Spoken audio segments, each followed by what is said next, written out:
আসসালামু আলাইকুম রহমতুল্লাহ। প্রিয় দর্শক, আগামীকাল 17ই নভেম্বর এই দিনটি বাংলা জাতির ইতিহাসে, স্বাধীনতা যুদ্ধের ইতিহাসের সেই 16 ডিসেম্বরের মতোই অম্লান হয়ে থাকবে।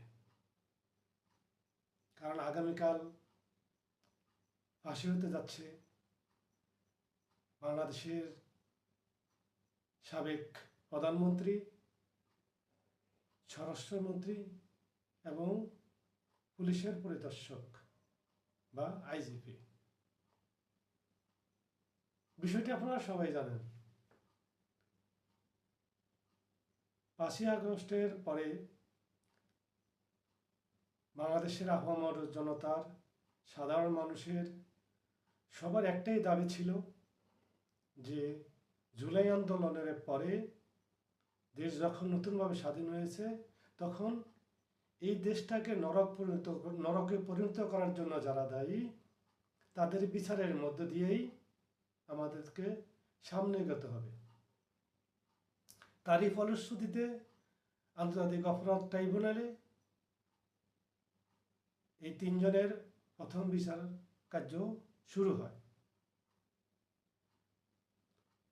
দীর্ঘদিন বিচার এবং শুনানি শেষে গত 13ই নভেম্বর 17 নভেম্বর রায় প্রদান করা হবে বলে দিন ধার্য করা হয়, আগামীকাল 17ই নভেম্বর।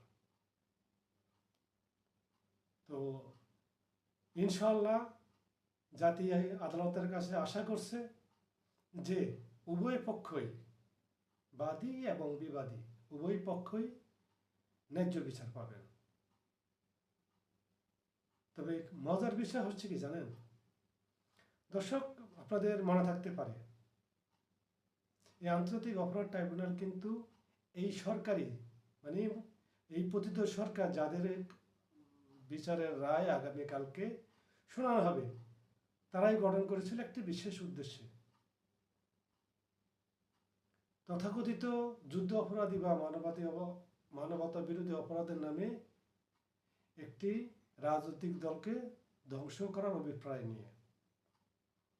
হ্যাঁ, জামাত ইসলামী বাংলাদেশ এদের নিয়ে বিতর্ক আছে, স্বাধীনতা যুদ্ধের সময়ের ঘটনা নিয়ে বিতর্ক আছে, বিতর্ক থাকতেই পারে, কিন্তু বিতর্ক ঊর্ধ্বে আমরা কেউই নই। কিন্তু ন্যায্য বিচার পাওয়ার অধিকার সবারই আছে। আগামীকাল যাদের রায় হবে, যাদের অপরাধের রায় হবে,